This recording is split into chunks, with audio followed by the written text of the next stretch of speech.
Okay, we were covering life in West Asia, Southwest Asia, and we have stopped at the daily life.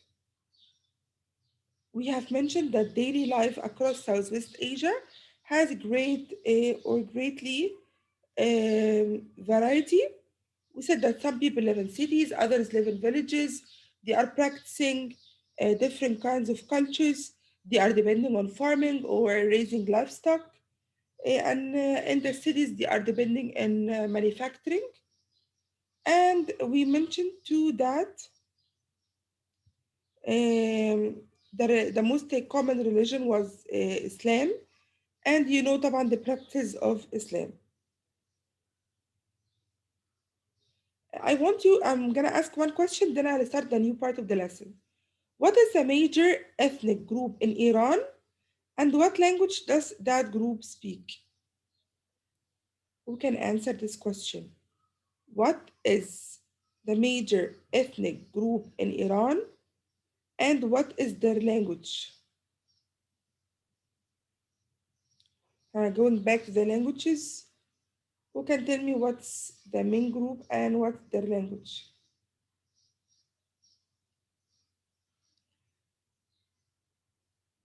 Okay, let's see. Nano, go ahead. Kurds. Yes, and what's their language? مش عارف. Very clear. Great. So what's the language? أكيد. Yes, Kurdi language is the same, yeah. Right. Okay. So today we're talking about the issues that may have faced people, especially during the period of World War II. Who can read the part of the issues? Then we can summarize these issues. Reem, go ahead. The period since World War II has brought a great deal of change and conflict to Southwest Asia. Looking to the future, the region faces many difficult issues. Some of them relate to resources and others to ethnic, religious, and cultural divisions. Some are new and others are rooted in the distant past. All right. So most of the world have changed, especially after World War I and World War II. It has brought both change and conflict at the same time. These are the issues down, you'll find down the page, the oil dependency and control. Also, you'll find other issues such as the changing governments and also the water concerns. Let's start by the oil dependency and control. Because as you know, oil was the most important natural resource in Southeast Asia. Okay, who can continue? Nano read. Dependency and control ولا Yes, from the beginning? Eh? Oil dependency and control. Okay. The discovery in the mid-1900s of vast petroleum deposits in Southeast Asia had a strong impact on the region. Exports of petroleum products have brought great wealth to countries around the Persian Gulf, where the largest deposits are found. With this wealth came modernization in some countries. In other countries, little has changed, especially for the average person. Petroleum has brought new challenges. Many people living in modern cities and oil-producing countries grew up living in tents and practicing traditional farming and herding.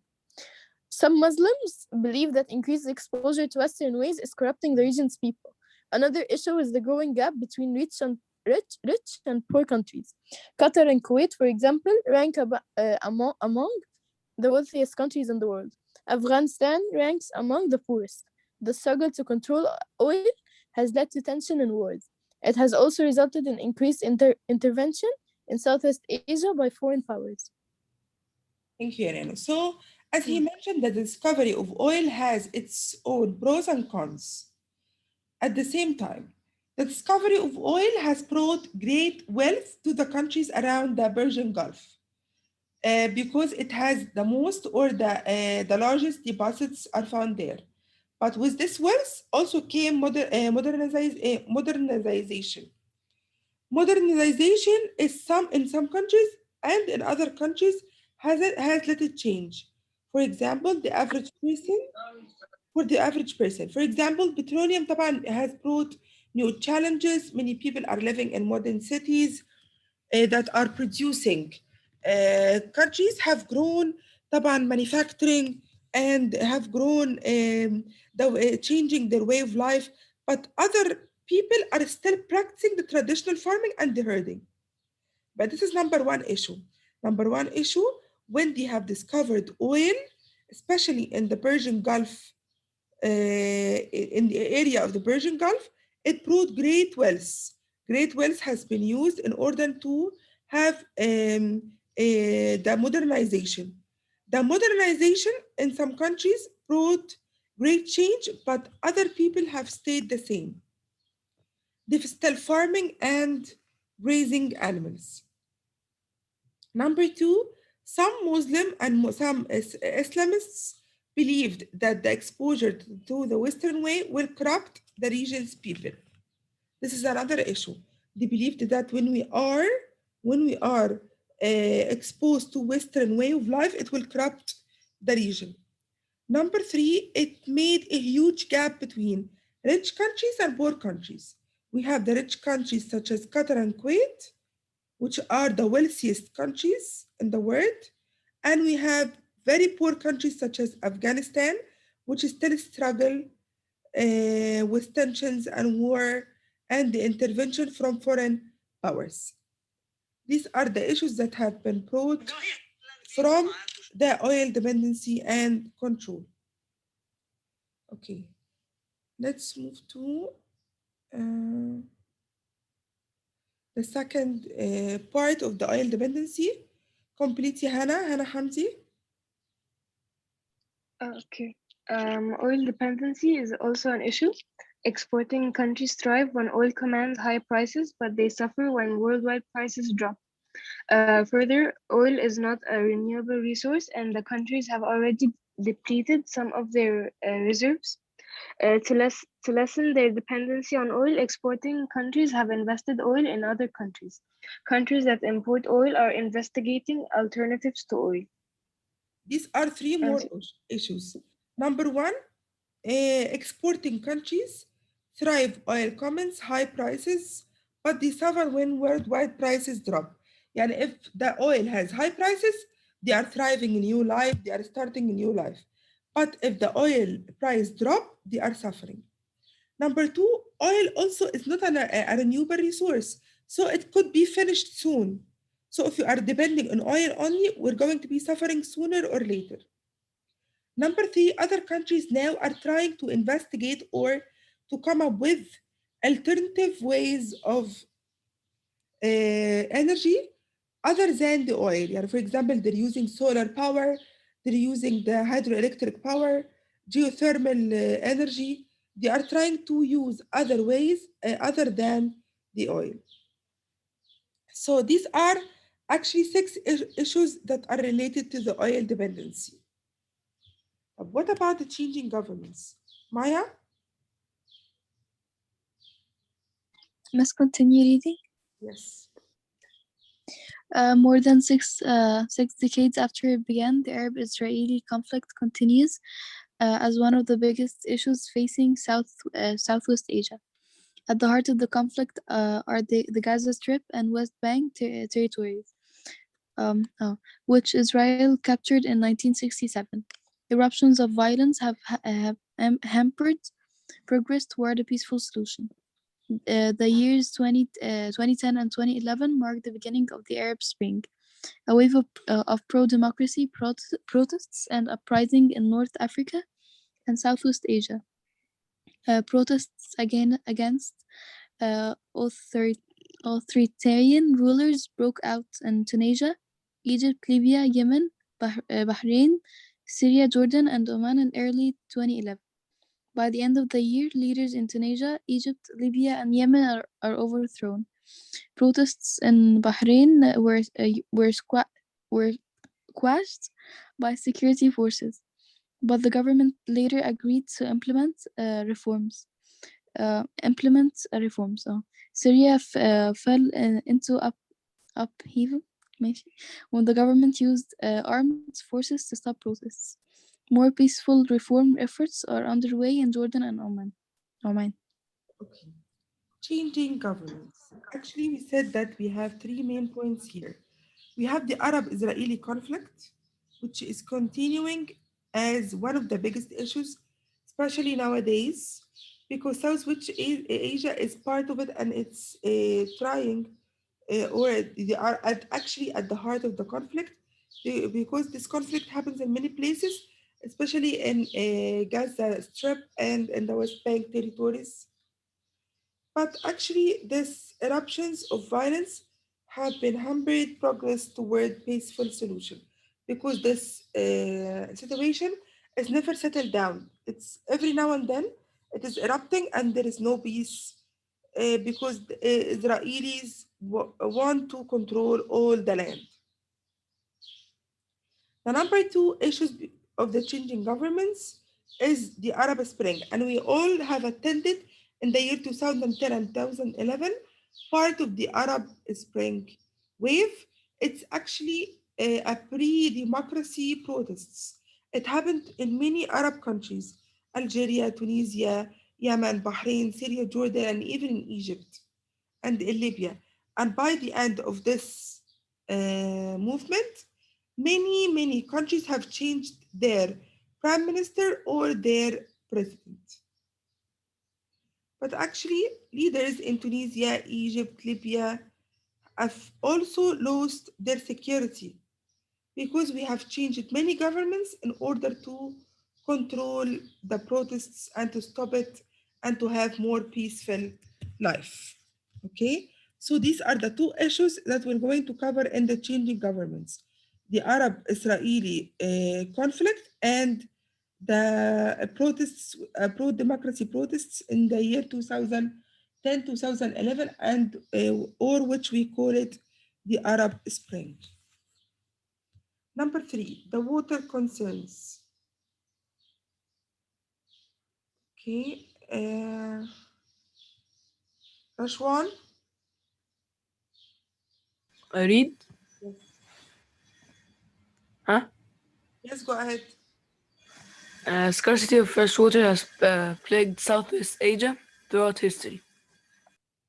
Dramatic population growth has produced greater demand for this precious resource, making the situation more dire and increasing the importance of hydropolitics, or politics related to water usage and access. Water from the saltwater seas that surround Southeast Asia can be made into fresh water through desalination, or the removal of salt. Unfortunately, this process is expensive and therefore not practical for meeting the region's water needs. Saudi Arabia, which has no rivers that flow year-round, has tapped into fossil water. This term refers to water that fell as rain thousands of years ago, when the region climate was wetter and now trapped between rock layers deep below ground by pumping the water to the surface for irrigation. Saudi Arabia has transformed areas of barren desert into productive farmland. Fossil water is not a renewable resource. However, and the underground reservoirs could soon run dry. The region's greatest source of fresh is the Tigris Euphrates river system. From their sources in the mountain of eastern Turkey, the Tigris and Euphrates River flow southeastward through the desert plains of Syria and Iraq. The three countries depend heavily on the rivers and their tributaries. In recent decades, all have built dams to control flooding.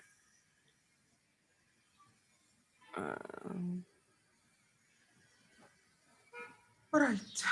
Let's just wait to explain this part, then I will make someone to complete. Thank you, Ahmed. Water concerns. What's meant by water concerns?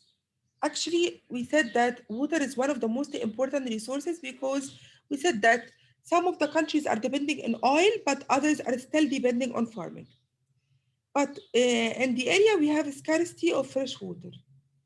Southwest Asia, throughout history, had dramatic population growth, which produced demand for precious resource, which make the situation more dire and increasing the importance of hydropolitics.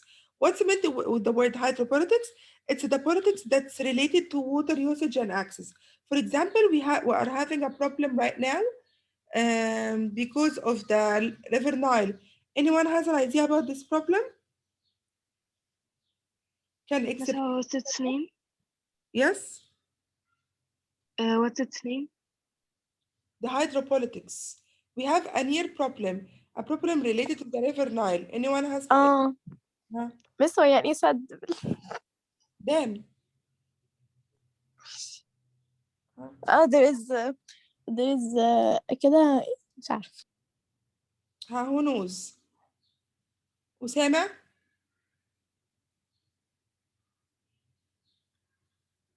أسامة الجيزي. بس هو was it يعني for example 2012 or something ولا in the past? No, no, no. It's in like this year. We're suffering with an African This year? country. Yes. Uh, Oh my gosh, we're about to lose our water and you don't know? I heard about it but I don't know يعني the Huh? exact Me. problem. I don't remember بس يعني I remember the name. Okay. Can you explain what you heard? I heard that another country يعني they want to open the Nile River on their side يعني حاجة كده I don't remember. Yes, they built a dam in order to control the River Nile. And if the lake behind the dam was filled with water, we're not gonna be, يعني the River Nile in Egypt will be, يعني we're going to be like dry. So we won't be able to have our share of water. This is called hydropolitics because we are having policies in order to relate to usage and access. So nowadays we are negotiating with this country in order to control or to try to have access and usage for the water. We are trying to control the access and usage. You cannot fill the dam. We need our own water and so on. Also, other countries that don't have rivers, بقى, what are they doing? For example, Saudi Arabia, they don't have river, but they have salt water. And they're doing something called desalination, which means to change salt water into fresh water by removing salt. So how do other countries such as Saudi Arabia behave? They are using the desalination in order to change the salt water into fresh water to cover most of the water's needs. And also they have the underground water. Also we have something called fossil water. And fossil water means water that fell as rain. But طبعا these areas are actually a little bit dry. So they are, and this water when it fell down, it is trapped among the rock layers, but by the ground. And we're trying to pump this water to the surface for irrigation, and this water is called also the underground water. So Saudi Arabia, because it's dry and it has mostly barren deserts, it has changed this barren desert into productive farmland by using fossil water and by using desalination. But actually, the fossil water is not a renewable resource because we cannot depend on it, the underground and the reservoirs, because the area is running dry. Okay. Also, some countries are depending on the rivers, such as Syria and Iraq. They have the Tigris and the Euphrates river system. It's the only water system they have, and they are depending on it. But actually, sometimes they are, because they have a river, they are suffering from flooding. That's why they are trying to build dams in order to control the flooding and at the same time to generate electricity.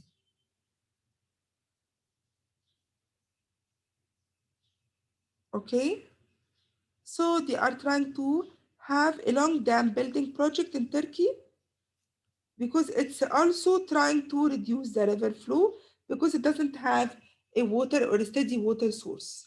So these are the three main issues that Southeast Asia are suffering from. We have the oil issues, we have the government issues, and we have the water issues. Okay, I'm going to be uploading the last assignment today. life in Southwest Asia if it's not uploaded. And I'm waiting for your responses. You have 1 week to finish all of your late homeworks, and you have till next week to study hard for your quiz. Anyone has any question? No, thank you. Okay. See you بقى إن شاء الله on Sunday in the school إن شاء الله. See. Bye. Bye.